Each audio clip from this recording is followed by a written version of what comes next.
Welcome back students. आज के इस वीडियो क्लास में हम लोग घातांक की चर्चा करेंगे। इंडिसेस यह है तो बहुत बेसिक, गणित में बहुत बेसिक टॉपिक्स है। इसका आप लोग जूनियर लेवल पर, जूनियर हाई स्कूल लेवल पर स्टडी किए रहते हैं।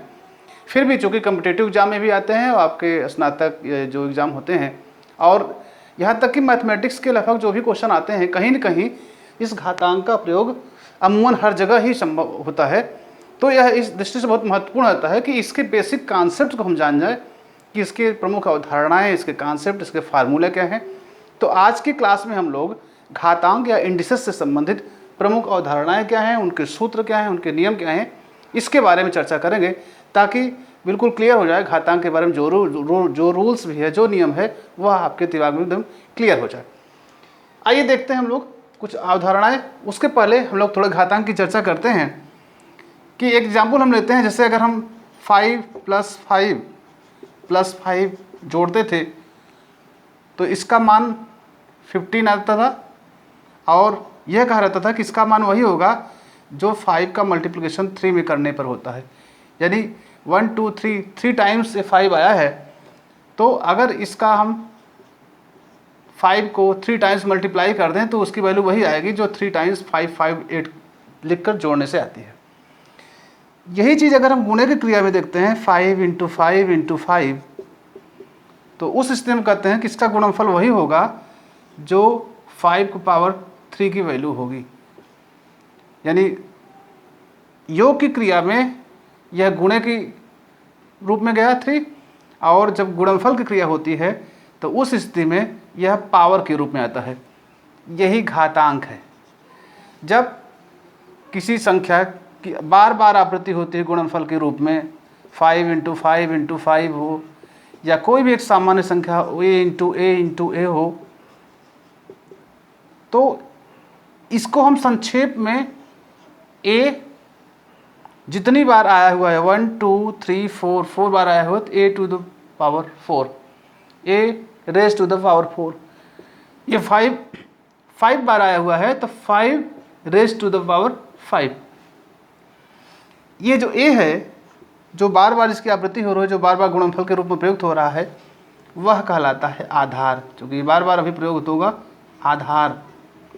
और यह जो पावर के रूप में है, यह कहलाता है घात या घातांक। चूँकि एक अंक होता है इसलिए यह घातांक कहलाता है। और यही है इंडिसेस जिसकी हम लोग बात कर रहे हैं। तो अगर a का पावर m लिखा हुआ है या n लिखा हुआ है, a का पावर m लिखा हुआ है, तो इसका मतलब है a raise to the power m, a आधार है, m उसका घातांक है। तो हम लोग अब इससे संबंधित जो प्रमुख अवधारणाएं हैं उसके बारे में चर्चा करते हैं कि आधार और घातांक, ये कॉन्सेप्ट आपको जानना जरूरी था। अब इस घातांक से संबंधित जो भी फार्मूले हैं उसका हम लोग एक अवलोकन करते हैं। या हमने सूत्रों को सब लिख दिया है, आप ध्यान से देखेंगे। a की पावर m × a का पावर n का मल्टीप्लिकेशन होगा a का पावर m + n, अर्थात a आधार है, कोई एक संख्या हो सकती है।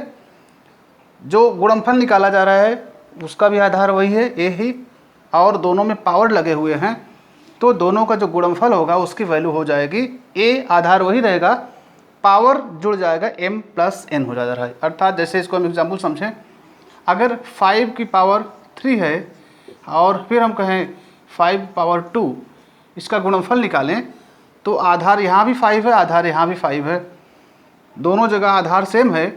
तो अगर एक ही आधार हो, आधार समान हो और पावर लगे हों उनके, तो उनके गुणनफल की स्थिति में जो उनकी वैल्यू होगी वह आधार वही लिखा जाएगा, लेकिन पावर उनकी जुड़ जाएगी। 3 यहाँ की है और 2 यहाँ की है, यानी 5 का पावर 5 हो जाएगा। इसकी वैल्यू वही आएगी जो 5 की पावर 5 करने पर मिलेगी। तो हम इसको लिख लेते हैं कि अगर कोई आधार सेम है, सेम आधार पे गुणे की क्रिया में घात आपस में जुड़ जाते हैं। इसी तरह जब हम भाग की क्रिया करते हैं, आधार अगर समान है तो भाग की क्रिया में घात परस्पर घट जाते हैं। इसी चीज़ को हम लोग कह सकते हैं कि अगर 5 की पावर 5 है और डिवाइडेड बाई 5 की पावर 3 है, तो इसका मतलब हुआ कि 5 का पावर ये भाग की क्रिया है, ये पूछ रहा है 5 का पावर 5 अपॉन 5 का पावर 3 ये पूछ रहा है। इसका मतलब है कि 5 अपॉन 5 पावर 3 है, तो 5 पावर 5 माइनस 3 अर्थात 5 पावर 2 हो जाता है। 5 पावर 5 माइनस 3 यानी 5 पावर 2। तो गुणनफल की क्रिया में अगर आधार समान होता है दो पदों का तो उनकी घातें आपस में जुड़ जाती हैं, और भाग की क्रिया में अगर आधार सेम है तो उनकी घातें परस्पर माइनस हो जाती हैं। एक नियम और है, अगर इस तरह घातांक लिखा हुआ है a raise to the power m और उसका पावर n है, यानी इस तरह जैसे एक्स स्क्वायर लिखा गया है और फिर इसका कोई एक पावर लगा गया, मान लीजिए 3 लगा है पावर में, तो इसकी जो वैल्यू हो जाएगी वह वैल्यू हो जाएगी ये है इन दोनों का गुणनफल, यानी 2 × 3 यानी x पावर 6 हो जाएगी। तो अगर घात के रूप में इस तरह लिखा हुआ है a का पावर m और उसका पावर n है, raise to the power n है, तो उसकी वैल्यू हो जाएगी a का पावर m × n। लेकिन ध्यान दीजिएगा, अगर इस तरह संख्या लिखी हुई है a का पावर m और यहाँ ओवरऑल पावर नहीं लगा हुआ है n बल्कि m का पावर n लगा हुआ है, तो उस स्थिति में इस तरह गुणनफल नहीं होगा, बल्कि उस स्थिति में रूल्स बदल जाता है और यह ऐसे ही होगा जैसे 5 का पावर 3 स्क्वायर कहा जा रहा है, तो इसका मतलब हुआ कि 5 का पावर 3 स्क्वायर यानी 3 दो बार 3 × 3 यानी 5 पावर 9 हो गया। तो अगर इस तरह लिखा जाता है a का पावर m और m का पावर n है, तो उसकी स्थिति में जो वैल्यू आ जाएगी वह मान होगा a का power m × m × m × n बार, चूँकि n पावर लगा है तो n बार लिखा गया है। यहाँ पावर 2 था 3 का, तो 3 दो बार लिखा गया इसके पावर के रूप में। ये आपको ध्यान रखना है यहाँ पर कि अगर a का पावर m लिखा है, ब्रैकेट के बाहर n लगा हुआ है, raise to the power n है, तो उसकी वैल्यू हो जाएगी 1 पावर m × n। लेकिन अगर यहाँ ब्रैकेट नहीं लगा है और m का पावर n है, अकेले एक पर नहीं लगा हुआ है, a का पावर m है उसके ऊपर पावर n लगा है, तो उसकी वैल्यू हो जाएगी a, आधार वही रहेगा लेकिन उसमें जो पावर होगा वह हो जाएगा m × m × n बार, n टाइम्स। जैसे हमने एग्जाम्पल में देखा 5 का पावर 3 का स्क्वायर है 5 बेस है, और इसमें जो पावर लगा हुआ है वह 3 रेज टू द पावर 2 लिखा हुआ है, तो इसका मतलब है आधार वही रहेगा, और 3 रेज टू द पावर 2 है तो 3 × 3 2 टाइम्स ये 5 का पावर हो जाएगा, 5 पावर 9 हो जाएगा। और अगर इसकी ऐसे लिखा जाता है 5 क्यूब इसका स्क्वायर होता तो हम इसको लिखते हैं 5 पावर 3 × 2 यानी 5 पावर 6।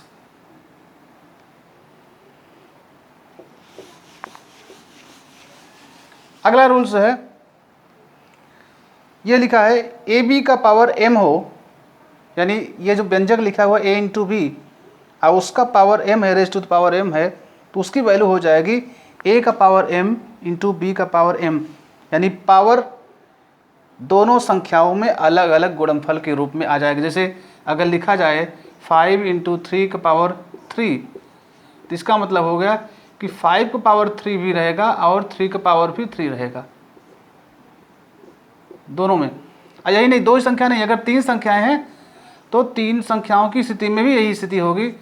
अगर ये लिखा जाए 5 × 3 × 4 पावर 4, तो इसकी वैल्यू हो जाएगी 5 पावर 4 × 3 का पावर 4 × 4 का पावर 4। ये क्लियर हो गया आपको। नेक्स्ट जो छठा सूत्र है, छठा अवधारणा कॉन्सेप्ट है, वह है अगर कोई संख्या है उसकी पावर, उसकी घात 0 है तो उसकी वैल्यू 1 के बराबर होती है। वो संख्या कुछ भी हो सकती है, 100 हो सकती है, 1000 हो सकती है, कुछ भी संख्या है, इसकी वैल्यू अगर इसके पावर 0 लग गया तो इसकी वैल्यू 1 हो गई। 1000 के पावर 0 हो गया तो उसकी वैल्यू 1 हो जाएगी। 1 लाख के पावर अगर 0 हो गया तो उसकी वैल्यू 1 हो गई। XYZ कुछ भी संख्या है, अगर उसकी पावर यहाँ 0 अगर कर दें तो इसकी वैल्यू 1 हो जाएगी, इसकी तुरंत वैल्यू 1 हो जाएगी। तो तो कोई भी संख्या है, अगर उस संख्या का पावर 0 कर देंगे तो उसकी वैल्यू 1 हो जाएगी। यह छठा फार्मूला था घातांक का। घातांक का जो अगला फार्मूला है 7वां, वह ये कहता है कि कोई संख्या है अगर उसकी पावर 1 है तो उसकी वैल्यू उस संख्या के ही बराबर हो, यानी a का पावर a का मतलब हुआ a, यानी a एक बार लिखा गया है। जैसे 5 का पावर 1 लिखा है तो इसका मतलब 5 ही है, 3 का पावर 1 लिखा है इसका मतलब उसकी वैल्यू 3 ही है। और लास्ट फार्मूला जो है वह है कि अगर a का पावर -1 है, यहाँ फार्मूला देखें, a का पावर -1 है तो उसको हम 1/a भी लिख सकते हैं। और कैसे लिखा जाता है इसमें थोड़ा सा समझिए, बहुत सरल है।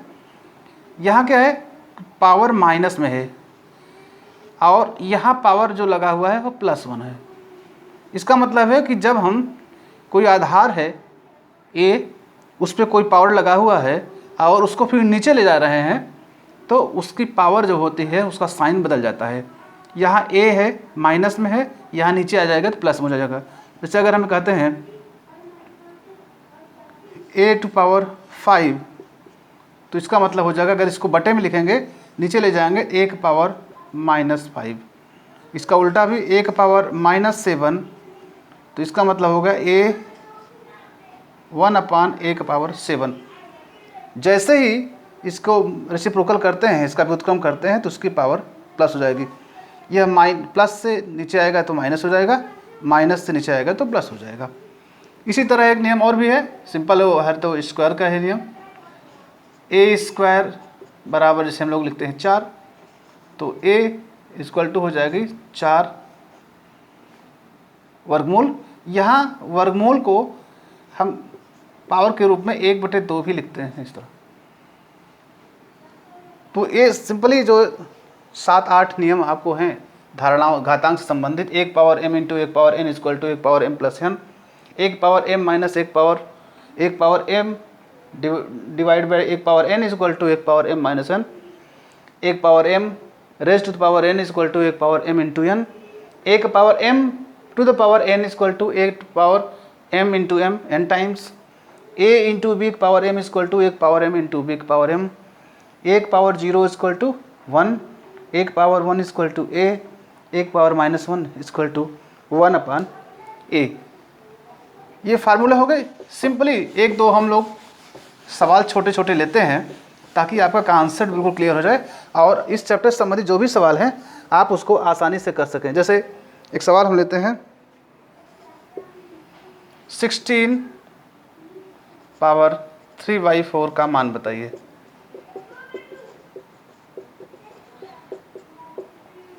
अब 16 को कैसे लिखेंगे, यहाँ पे देखिए पावर में 3/4 है, तो इसका मतलब हुआ 16 पावर 3/4 है।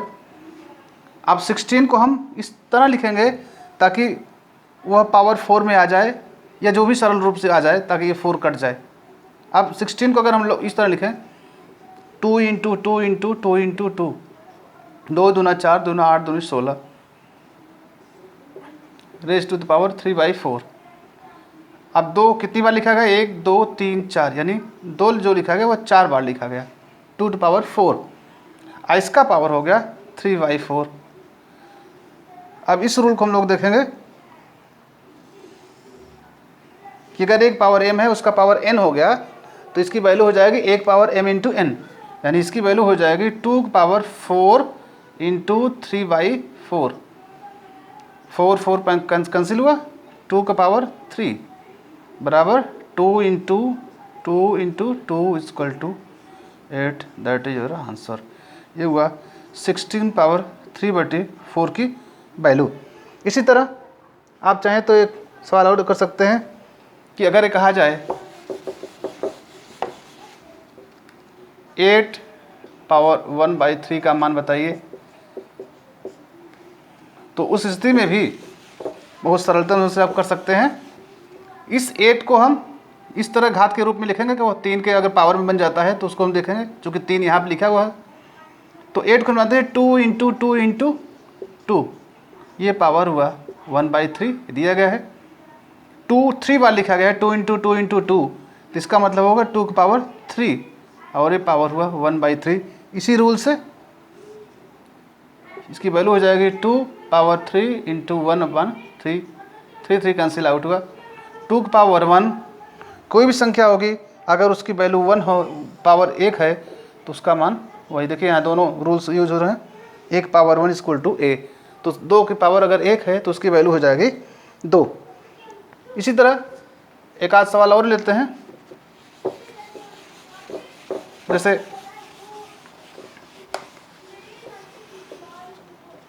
सिक्सटीन पावर 3/4 इंटू 16 पावर 1/2, इसका मान कह रहा है। अब देखिए आधार समान है 16 16, इसका मतलब है कि अगर आधार समान होते हैं तो गुणे की क्रिया में उनके पावर जो है आपस में जुड़ जाते हैं, m प्लस n हो जाते हैं। इसका मतलब हुआ 16 पावर 3/4 प्लस 1/2, इसका मतलब हुआ 16 पावर, इसको योग करिए, 4 यहाँ 3 आया, यहाँ प्लस 2 आया, 2 दूना 4, यानी 16 पावर 5/4। अब 16 को क्या लिख सकते हैं, 2 इंटू 2 इंटू 2 इंटू 2, यह पावर हो 5/4, अर्थात 2 कितनी बार आया है, 2 आया है 4 बार, यानी 2 का पावर 4 और इसका पावर 5/4, तो गुणे में आ जाएगा 5/4, 4 कैंसिल आउट हुआ, यानी 2 का पावर 5 हुआ। और 2 का पावर 5 का मतलब है 2 इंटू 2 इंटू 2 इंटू 2, 5 बार, उसकी वैल्यू हो जाएगी 32, ये आंसर हो जाएगा। तो सवाल इसमें बहुत सरल रहते हैं, केवल अगर आपको ये रूल अगर याद है तो कोई भी सवाल हो आप बहुत आसानी से घातांक के सवालों को कर सकते हैं। नेक्स्ट एक क्वेश्चन और ले लेते हैं, 6 पावर 9 डिवाइडेड बाई 2 का पावर 8 इंटू 3 का पावर 6, इसको हम लोग देख लेते हैं।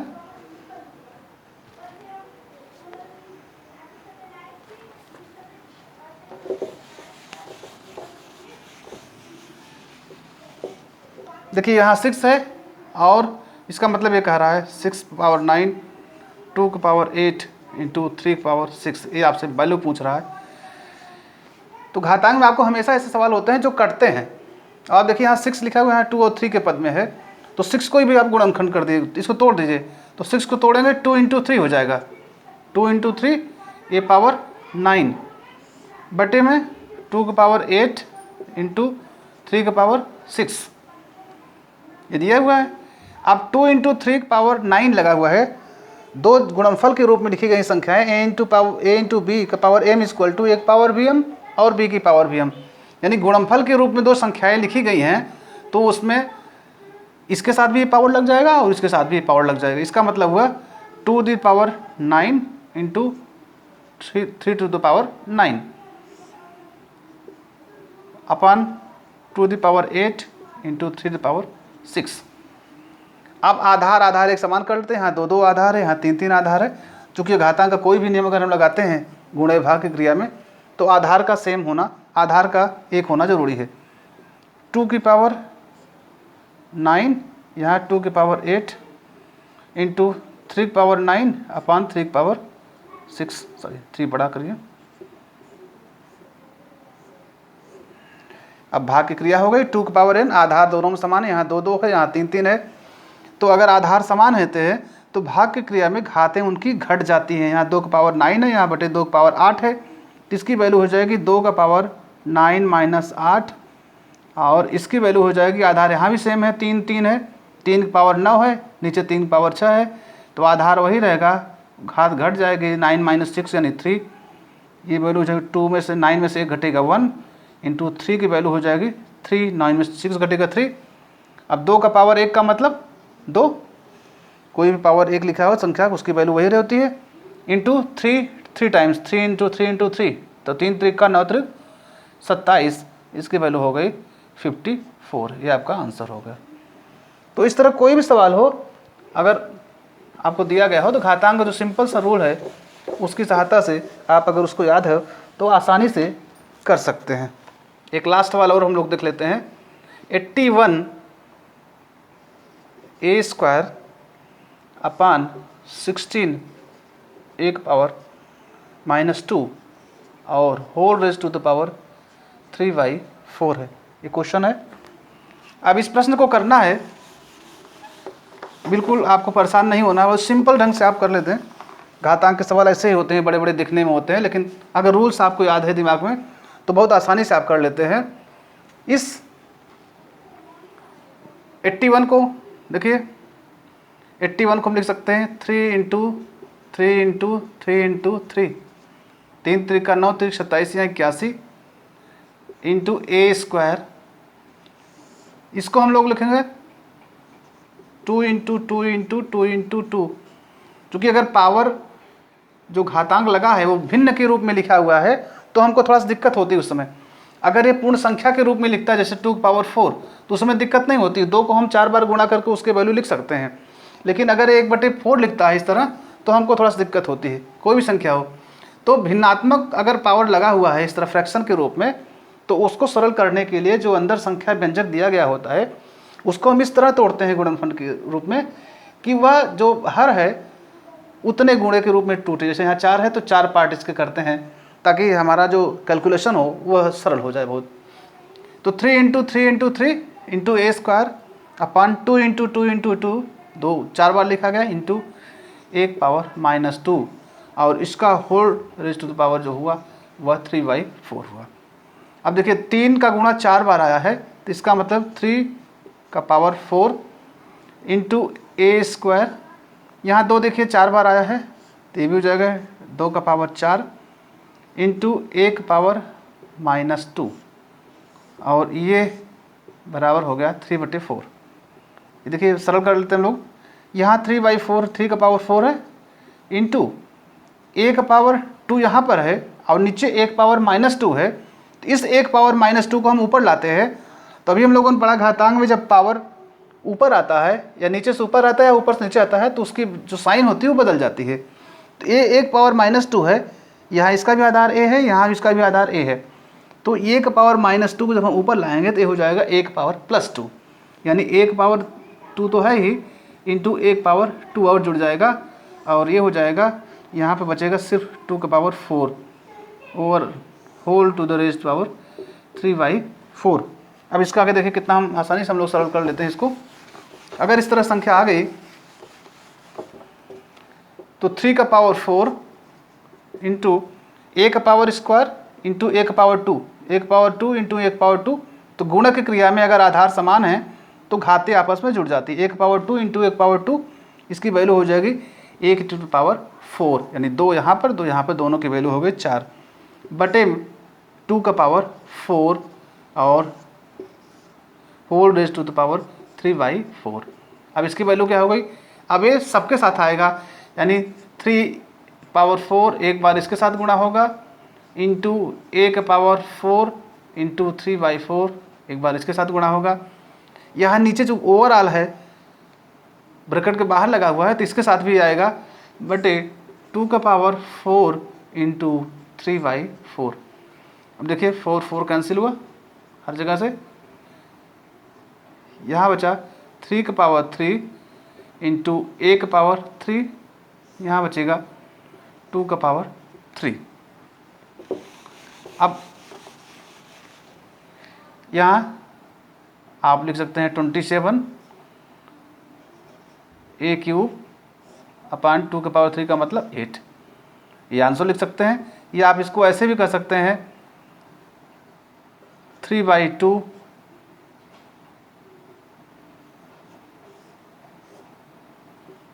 का होल क्यूब, 3A/2 का होल क्यूब, दोनों आंसर सही है, चाहे जिस रूप में आप लिखते हैं, सरल मान ये है।